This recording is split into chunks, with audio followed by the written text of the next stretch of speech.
या बाकी लेवल 1 6 क्या होता, बाकी क्या होता, मुझे कुछ भी जानकारी नहीं थी। लेकिन मैं आश्चर्यचकित था कि ऐसा क्या हुआ कि हजारों लड़के रेलवे ट्रैक पर आ गए और पूरे बिहार में आंदोलन फैल रहा है। क्योंकि 74 जेपी आंदोलन के बाद पहली बार मैंने छात्रों को इतना आक्रामक, इतना उग्र और इस प्रकार से, तो मैंने राघवेंद्र को फोन किया, क्योंकि राघवेंद्र जी उसी इलाके में रहते हैं।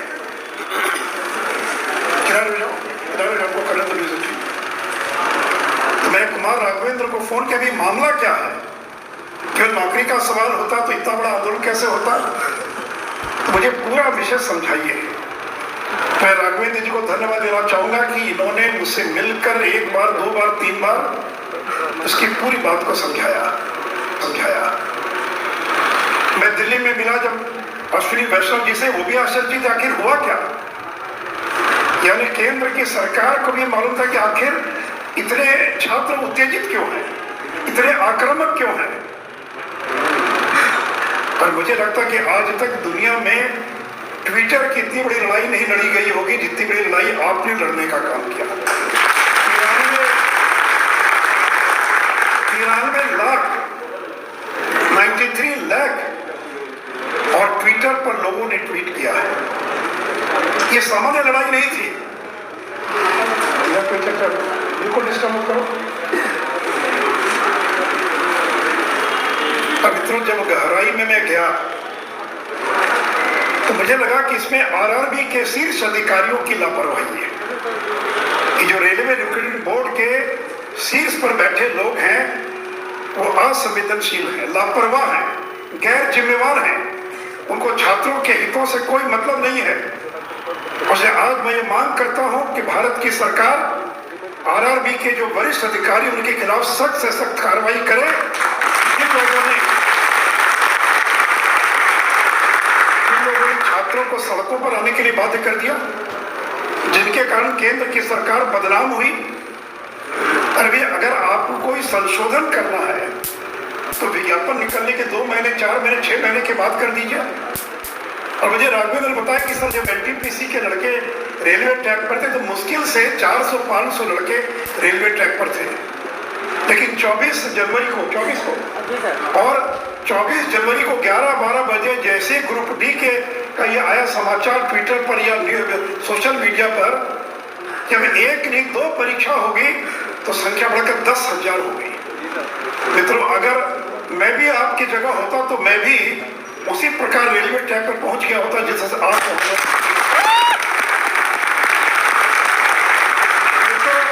छात्रों को कि आप हैं मुझे सीख मार।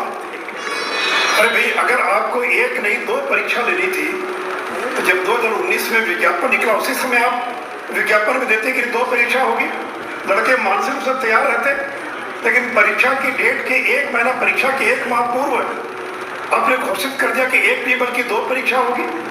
और जब एनटीपीसी का 20 गुना रिजल्ट देने का निर्णय लिया गया, और मैं आदरणीय प्रधानमंत्री जी को धन्यवाद देना चाहूंगा।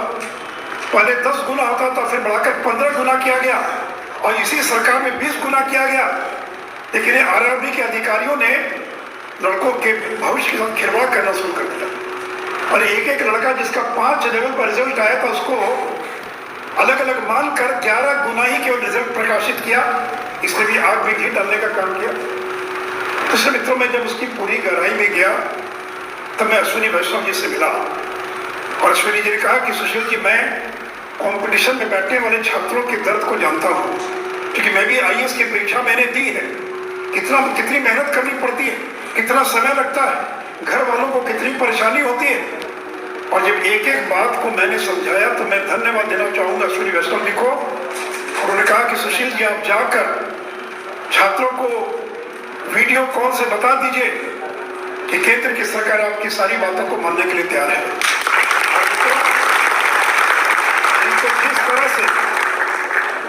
जिस तरह से बिहार बंद का आह्वान किया गया था, वो उम्मीद लगाए बैठे थे कि लड़के हजारों की संख्या में सड़कों पर आए थे। लेकिन जैसे ही मेरा वीडियो वायरल हुआ, और मैं धन्यवाद देना चाहूंगा रहमान सर को और अन्य शिक्षकों को, उन्होंने उसी रात वीडियो पर अपना संदेश देकर छात्रों से कहा कि आपको बंद में भाग लेने की आवश्यकता नहीं है। तो केंद्र की सरकार ने आश्वस्त कर दिया है कि समाधान होगा। और मैं धन्यवाद देना चाहूंगा बिहार के छात्रों को कि हम लोग के आह्वान के बाद बंद के दिन एक भी छात्र सड़कों पर नहीं गया, एक भी लड़के सड़कों पर नहीं आए, कहीं कोई हिंसा नहीं हुई। मेरे मित्रों, शांति में जितनी बड़ी ताकत उतनी बड़ी ताकत हिंसा में नहीं है। मुझे अभी तक याद है, मैं जब आपकी उम्र का था, मैं पटना साइंस कॉलेज का विद्यार्थी था। मैं पटना विश्वविद्यालय छात्र संघ का निर्वाचित महामंत्री था और मैंने जेपी आंदोलन को देखा है। और जब जेपी आंदोलन 18 मार्च को शुरू हुआ तो लोगों ने, आज का जो हिंदुस्तान टाइम्स की ऑफिस है, हिंदुस्तान उसकी दफ्तर को लोगों ने जला दिया, आर्यवर्त को जला दिया लड़कों ने, जेजी कार को, राजस्थान होटल को जला दिया। पटना में कर्फ्यू लग गया, गोली चली, 1 दर्जन लड़के मारे गए। पूरे बिहार में 1 दर्जन जगह कर्फ्यू लग गया, जगह जगह गोलियां चल रही थी। ऐसा माहौल मैंने आज तक जिंदगी में नहीं देखा था। और तब हम लोग गए थे जयप्रकाश नारायण के पास कहने के लिए कि जयप्रकाश जी, अभी आंदोलन हम नहीं चला सकते, लड़के हमारे नियंत्रण में नहीं है, आप इसका नेतृत्व कीजिए। और वो 74 साल का बूढ़ा जयप्रकाश नारायण, उसने आंदोलन का नेतृत्व स्वीकार किया और पहला नारा दिया, हमला चाहे जैसा होगा, हाथ हमारा नहीं उठेगा। और जो लड़के पत्थर चला रहे थे वो सड़कों पर आ गए और अहिंसक आंदोलन का ये परिणाम हुआ कि दिल्ली का तख्ता, मैं या बैठे लोगों को शायद नहीं मालूम होगा कि मैं अपनी जिंदगी के 24 महीने जेल में मैंने बिताने का काम किया, 2 साल। और बिहार की शायद ही कोई जेल होगी, लेकिन कोई चोरी करके, कोई भ्रष्टाचार के आरोप में नहीं, बल्कि सरकार के खिलाफ लड़कर मैं जेल गया। इसलिए केस मुकदमे की चिंता मत कीजिए। अरे कोई मर्डर का मुकदमा थोड़ी, ये तो आंदोलन का मुकदमा है, बेल हो जाएगा, आज जाकर बेल हो जाएगा। अभी सरकार से भी बात करूंगा कि सहानुभूति पूर्वक विचार किया जाए। ये बेचारे शिक्षकों का क्या दोष है? और जो शिक्षक जो बोल रहे थे वो कोई गलत नहीं बोल रहे थे, ठीक है, बोलने का तरीका अलग हो सकता है, आवेश में लोग बोल रहे होंगे, लेकिन जो शिक्षक और बोल रहे थे ट्विटर और फेसबुक पर या वीडियो, तो कोई गलत बात नहीं, वो जो सही बात थी उसी का वो विश्लेषण कर रहे थे। इसलिए मैं बिहार की सरकार से भी आग्रह करूंगा, इन्हीं छात्रों शिक्षकों की बदौलत आज नीतीश कुमार हैं, सुशील मोदी हैं, और आज देश के चाहे वो प्रधानमंत्री हो या और कोई हो, ये आपके बदौलत है, आपके कारण।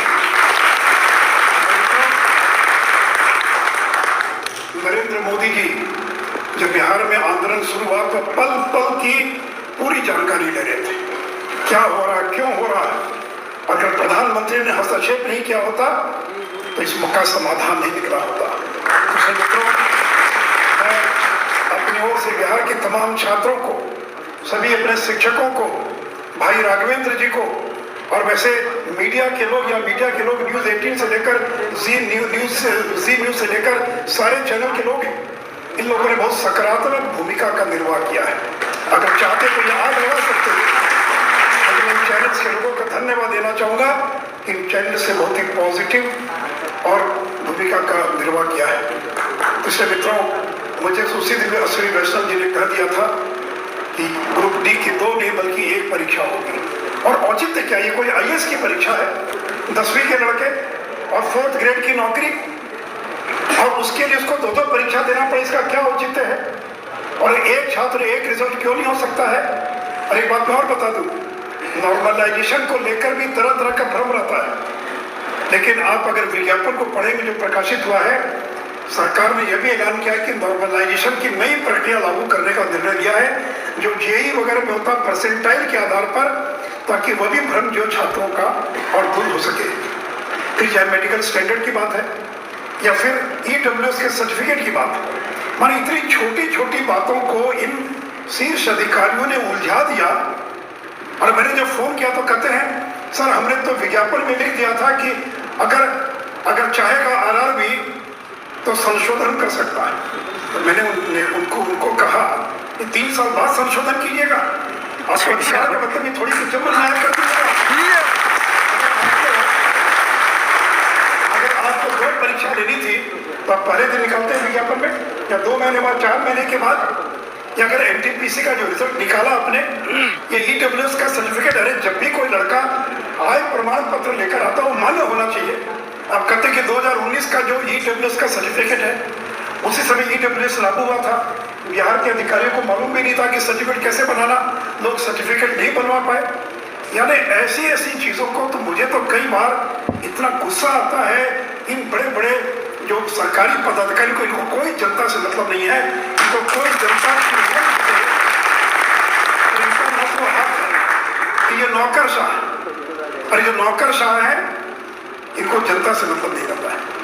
तो मित्रों, मैं अश्विनी वैष्णव जी का भी धन्यवाद देना चाहूंगा, जिन्होंने तुरंत विषय को समझा और यथासंभव समाधान करने का और प्रयास किया है।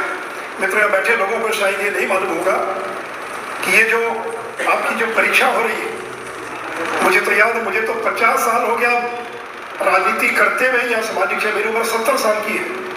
सोचिए, मैं पटना साइंस कॉलेज का विद्यार्थी था 70-71 में। आप में यहाँ बैठे कई लोगों के शायद माता पिता का भी जन्म नहीं हुआ होगा उस समय पर, और मैंने देखा है कि आरआरबी में किस तरह का भ्रष्टाचार था, कैसे दलाल घूमते थे, कैसे रेलवे की नौकरियां बिकती थी 5 लाख 10 लाख में। और कोई बता दे, नरेंद्र मोदी के प्रधानमंत्री बनने के बाद कोई रेलवे और केंद्र सरकार की नौकरी को 5 पैसे में भी बेचने की कोई हिम्मत नहीं कर सकता।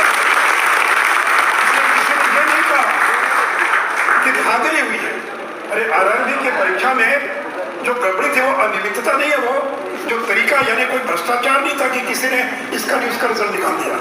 और मित्रों, अभी जो कंप्यूटर बेस्ड एग्जाम हो रहा है, ये नरेंद्र मोदी के दिन है। 2 बार बायोमेट्रिक होता है। मैं बार बार लगता था कि आखिर कोई जाकर बैठ के इम्तिहान दे सकता कंप्यूटर पर, तो ये लोगों ने बताया कि नहीं, एक लड़के का 2 बार बायोमेट्रिक होता है। एक बार एंट्री के समय जब वो परीक्षा हॉल में घुसेगा तब उसका बायोमेट्रिक होगा, और एक बार जब वो बैठेगा लिखने के लिए, और 2 बार वीडियोग्राफी होगी। एक बार जब वो जाएगा परीक्षा भवन में तब, एक बार निकलेगा तब, और सारी रिकॉर्डिंग रहती है डॉक्यूमेंट वेरिफिकेशन करने वाले लोगों के पास। ये तो रोज अखबार में आता है, राम के बदले रहीम बैठ गया, रहमान के बदले कोई और बैठ गया। लेकिन रेलवे की परीक्षा में ऐसी पारदर्शिता है। आपने कभी इसके पहले सुना था कि रेलवे में आंसर शीट लोगों को दिया जाता देखने के लिए? ये जो आंसर शीट है, क्योंकि अधिकांश लोगों ने अभी परीक्षा दी नहीं, इसलिए उनको पता भी नहीं होगा। आपकी जो उत्तर पुस्तिका है वो आप देख सकते हैं, उसमें कोई गलती है तो सुधार कर सकते हैं, जिसको ऑब्जेक्शन ट्रैकर बोलते हैं। और उसके बाद उसमें अगर सुधार करने लायक तो सुधार किया जाएगा, और तब रिजल्ट प्रकाशित होता है। ये कोई माई का लाल नरेंद्र मोदी के राज में न गरीब को तंग कर सकता है, न गरीब से पैसा ले सकता है। मेरे मित्रों, अभी मैं एक छात्रों से और बात करना चाहूंगा।